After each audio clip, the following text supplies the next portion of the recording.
انشاءاللہ تعالی انہی دو آیتوں کی روشنی میں کچھ باتیں آپ حضرات کے سامنے عرض کرنی ہیں۔ محترم حضرات، موسم کا معتدل اور خوشگوار ہونا یہ اللہ تعالیٰ کی ایک بڑی نعمت ہے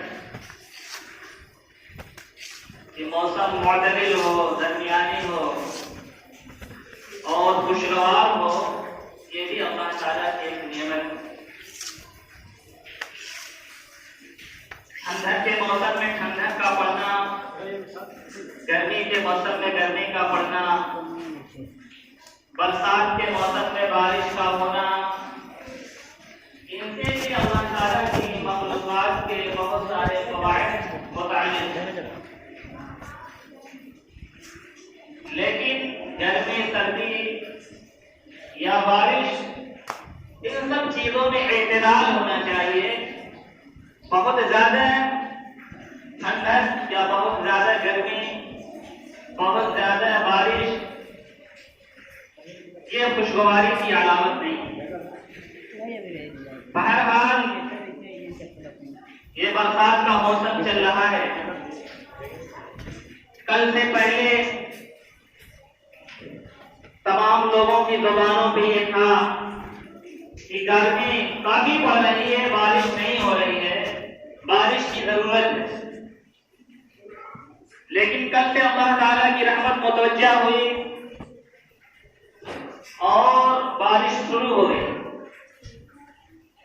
بارش ہو رہی ہے، لیکن ہم اللہ تعالیٰ سے بارش کے لیے یہ دعا کریں کہ اللہ ایسی بارش نازل فرمائے جو ہماری رحمت کا ذریعہ ہو، فائدے کا ذریعہ ہو۔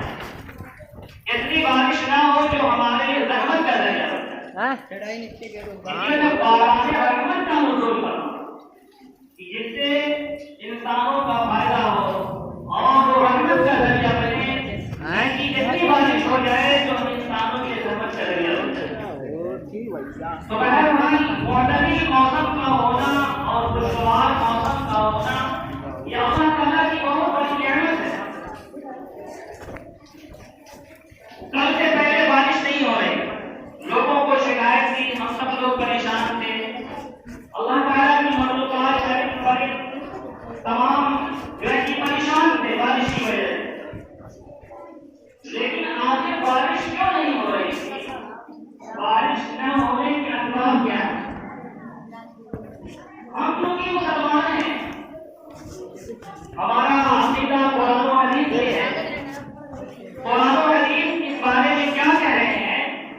بارش کے موسم میں بارش نہ ہونے کے کیا اسباب ہیں؟ ورنہ سائنسی اعتبار سے وہ اسباب دوسرے بیان فرماتے ہیں، لیکن ہم مسلمان قرآن و حدیث میں جب غور کرتے ہیں تو اس کے اسباب جو کھل کر کے ہمارے سامنے آتے ہیں، وہ اسباب ہم انسانوں کا گناہوں میں ملوث ہونا ہے، ہم انسانوں کا گنہگار ہونا، اللہ تعالیٰ کی نافرمانی کا کرنا، یہی بارش کے نہ ہونے کا سبب ہے۔ چنانچہ حدیث میں اللہ کے نبی صلی اللہ علیہ وسلم کا فرمان ہے، عبداللہ بن عمر رضی اللہ عنہ حدیث کے راوی ہیں، وہ فرماتے ہیں کہ ایک مرتبہ ہم مہاجرین صحابہ اللہ کے نبی حضرت میں موجود تھے۔ اللہ کے نبی نے ہم سے خطاب کر کے کہا کہ اے مہاجرین کی جماعت، جب تم 5 چیزوں میں مبتلا ہو جاؤ، اور میں اللہ تعالیٰ سے دعا کرتا ہوں کہ اللہ تعالیٰ تمہیں ان 5 چیزوں میں مبتلا نہ کرے، تمہیں ان سے بچائے۔ پہلی چیز اللہ کے نبی نے ارشاد فرمائی کہ جب کسی قوم کے لوگ اعلانیہ طور پر فحاشی میں، زناکاری میں، بدکاری میں مبتلا ہو جاتے ہیں تو اللہ تعالیٰ ایسی قوم کے لوگوں پر طاعون اور ایسی بیماریاں پھیلا دیتا ہے جو بیماریاں پھیلنے کے لوگوں نے نہیں۔ دوسری چیز اللہ کے نبی نے ارشاد فرمائی کہ جب کسی قوم کے لوگ نام توڑ میں کمی کرتے ہیں، جب کسی قوم کے لوگ نام توڑ میں کمی کرتے ہیں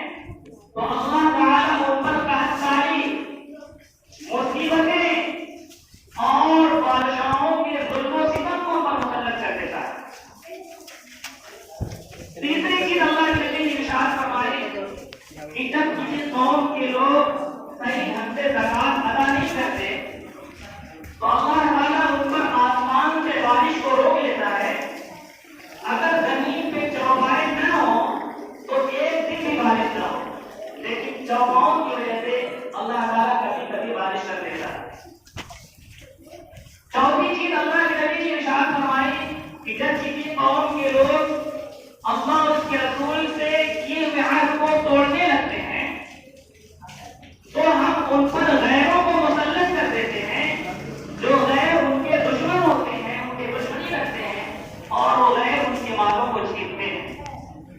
اور پانچویں چیز اللہ کے نبی نے ارشاد فرمائی کہ جب مسلمان حاکم کتاب اللہ کے مطابق لوگوں کا فیصلہ نہیں کرتا, منمانی کرتا ہے, تو ایسے لوگوں کے درمیان ہم اختلافات کو خانہ جنگی کو پیدا کروا دیتے ہیں. یہ پانچ چیزیں اللہ کے نبی نے ارشاد فرمائی کہ جب یہ پانچ چیزیں وجود میں آتی ہیں تو یہ پانچ چیزیں ان پر مسلط کر دی جاتی ہیں. اس حدیث سے دو چیزیں معلوم ہوئی. بارش کے موسم میں بارش کا نہ ہونا, قحط کا ہونا, اس کے دو سبب اس حدیث سے معلوم ہوئے.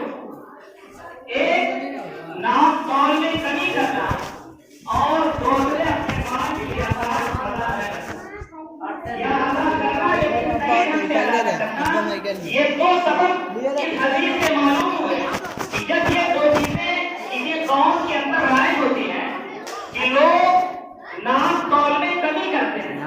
حضرات محدثین فرماتے ہیں کہ ناپ تول سے مراد صرف ناپ تول ہی نہیں ہے, مراد یہ ہے کہ جو حقوق میں کمی کرتے ہیں, جو کسی کا حق صحیح ڈھنگ سے ادا نہیں کرتے, امانت میں خیانت کر جاتے ہیں, سب اس کے اندر آتا ہے. کہ جب ناپ تول کے اندر کمی کرتے ہیں اور کسی قوم کے لوگ زکات ادا نہیں کرتے یا زکات تو ادا کرتے ہیں لیکن صحیح ڈھنگ سے ادا نہیں کرتے, تو ایسے قوم پہ اللہ تعالیٰ قحط کو مسلط کر دیتا ہے, آسمان سے بارش کو روک لیتا ہے. یہ اس حدیث سے دو سبب معلوم ہوتے ہیں. اور قرآنی آیات سے ایک تیسری چیز معلوم ہوتی ہے, وہ مطلق گناہ, انسانوں کا گنہگار ہونا, انسانوں کا گناہوں میں ملوث ہونا, یہ اللہ تعالیٰ کی طرف سے بارش کو روکنے کا سبب ہے. لہذا مطلق گناہ کے اندر ناپ تول کے اندر کمی کرنا بھی آ جائے گا اور زکات کی ادائیگی نہ کرنا بھی آ جائے گا. اس کا خلاصہ یہ نکلا کہ جب انسان اللہ تعالیٰ کی نافرمانی کرنے لگتا ہے, گناہوں میں ملوث ہو جاتا ہے, زناکاری, بدکاری, چوری, ڈکیتی عام ہو جاتی ہے, تو ایسے وقت میں اللہ تعالیٰ بارش کا موسم ہونے کے باوجود بارش کو روک لیتا ہے. بلکہ اس حدیث سے معلوم ہوا کہ جب زکات صحیح ڈھنگ سے ادا نہیں کی جاتی تو اللہ تعالیٰ بارش کو روک لیتا ہے. اگر زمین پہ یہ چوپائے نہ ہو تو اللہ تعالیٰ ایک دن بعد بھی بارش نہ کرے, لیکن اللہ تعالیٰ ان چوپاؤں کی رعایت کرتے ہوئے کبھی کبھی بارش کر دیتا ہے. میں نے شروع میں جو قرآن کی آیت پڑھی, حضرت نوح علیہ السلام نے اپنی قوم کے لوگوں سے یہ بات کہی کہ فَقُلْتُ اسْتَغْفِرُوا رَبَّكُمْ إِنَّهُ كَانَ غَفَّارًا, کہ میں نے اپنی قوم کے لوگوں سے کہا کہ اے میری قوم کے لوگوں, تم لوگ اللہ تعالیٰ سے اپنے گناہوں کی معافی مانگو, وہ بہت معاف کرنے والا ہے. يُرْسِلِ السَّمَاءَ عَلَيْكُمْ مِدْرَارًا, اور تم پر آسمان سے خوب بارش ہوتا ہے. حضرات مفسرین قرآن کی آیت کی تفسیر میں لکھتے ہیں کہ اس سے یہ بات معلوم ہوئی کہ بارش کے نہ ہونے کا سبب ہم لوگوں کا گنہگار ہونا ہے. جب گناہ عام ہو جاتا ہے, لوگ گناہوں میں ملوث ہونا شروع ہو جاتے ہیں, تو اللہ تعالیٰ گناہوں کو روک لیتا ہے. لیکن جب وہی لوگ اپنے گناہوں کی اللہ تعالیٰ سے معافی مانگتے ہیں, اللہ کے سامنے گریہوں جاری کرتے ہیں, اللہ سے توبہ استغفار کرتے ہیں, تو وہی اللہ تعالیٰ اس توبہ استغفار کرنے کی وجہ سے آسمان سے موسلادھار بارش بھی برساتا ہے. اس قرآن کی آیت سے معلوم ہوا کہ ہمارے گناہوں کی دین ہے کہ ہم گنہگار ہیں, لیکن ہم گنہگاروں کی سزا معصوم بچے بھی جھیل رہے ہیں, بے زبان جانور بھی جھیل رہے ہیں, گرمی سے پریشان تھے, لیکن اللہ اللہ کی رحمت متوجہ ہوئی، اللہ کے بندوں نے اللہ سے معافی مانگی، اللہ سے دعائیں مانگی، اللہ کی رحمت متوجہ ہوئی۔ لیکن یہ سب ہمارے گناہوں کی دین تھی کہ ہم نے اللہ کی نافرمانی کی، لیکن ہماری سزا معصوم بچے بے زبان جانور چرند پرند جھیل رہے تھے، گرمیوں سے پریشان تھے، لیکن بہرحال اللہ کی رحمت متوجہ ہوئی، بارش شروع ہوئی۔ لہذا ہمیں اپنے غریبان میں جھانکنا چاہیے، ہمیں سوچنا چاہیے۔ ہم زبانوں سے کہہ دیتے ہیں، ایک صاحب مجھ سے ہی کہنے لگے بارش نہیں ہو رہی تھی، بادل بنا ہوا تھا، سننے میں آیا کہ فلاں جگہ بارش ہوئی، فلاں جگہ بارش ہوئی، تو صاحب ہنس کے کہنے لگے لگا کہ اللہ تعالیٰ ہم سے زیادہ اعتراض ہے کہ ناراض ہے، لیکن مسجد میں جانے کی توفیق نہیں ہو رہی۔ اللہ ہم سے ناراض ہے، وہاں بارش ہو رہی ہے، یہاں بارش ہو رہی ہے، ولی پور میں بارش نہیں ہو رہی ہے، لگ رہا ہے کہ ولی پور کے لوگوں سے اللہ تعالیٰ زیادہ ناراض ہے، ابھی نمبر لے لیے کچھ کر دے اللہ کے دربار میں جاؤ، پریشانی کو رکھو، اللہ سے معافی مانگو، اللہ سے بارش کی دعا تو کرو، اللہ کی رحمت متوجہ ہوگی۔ اللہ تعالیٰ بہت معاف کرنے والا ہے، معاف کر کے اپنی رحمت کو تمہارے طرف متوجہ کرے گا۔ اس لیے ہمیں اللہ کی اطاعت اور فرمانبرداری کرنی چاہیے۔ آج ہم ایسے بیماریوں میں مبتلا ہیں جو بیماری پہلے سننے میں نہیں آتی تھی، جیسا کہ اللہ کے نبی نے فرمایا تھا کہ جب تمہارے اندر یہ ہوگا، تمہارے اندر زناکاری اعلانیہ طور پہ ہونے لگے گی۔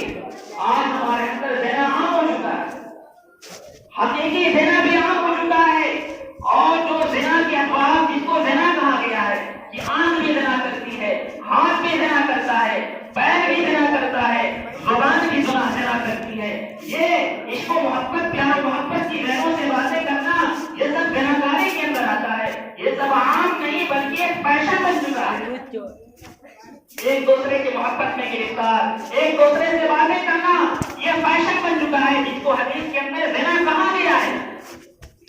جب فحاشی اعلانیہ طور پر ہونے لگے گی تو طاعون اور ایسی بیماریوں میں مبتلا کر دیا جائے گا جو بیماریاں پہلے نہیں تھی۔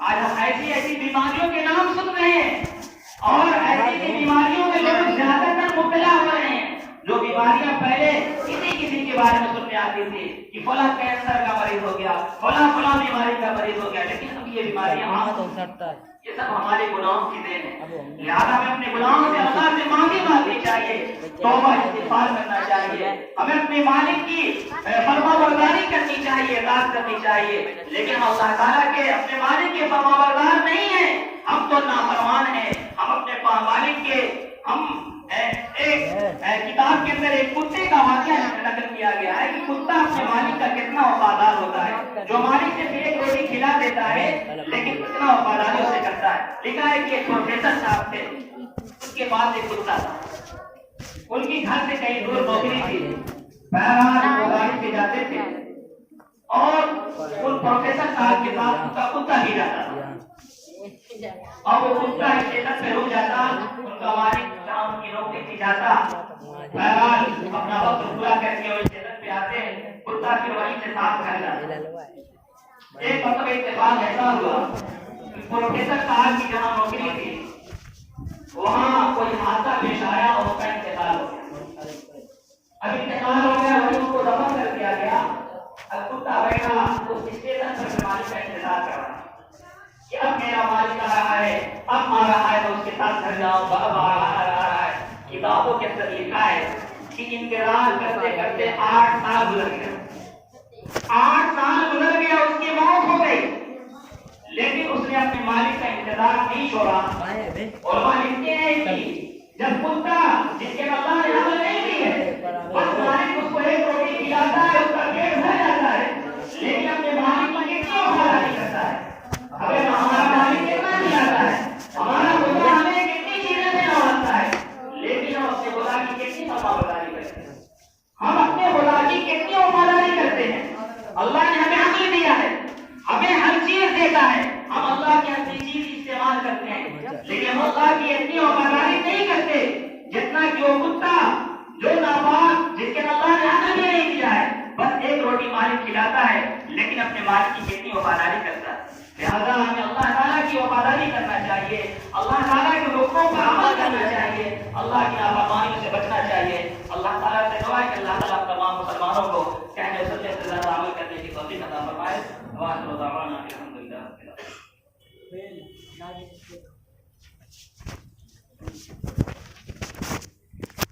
Welcome.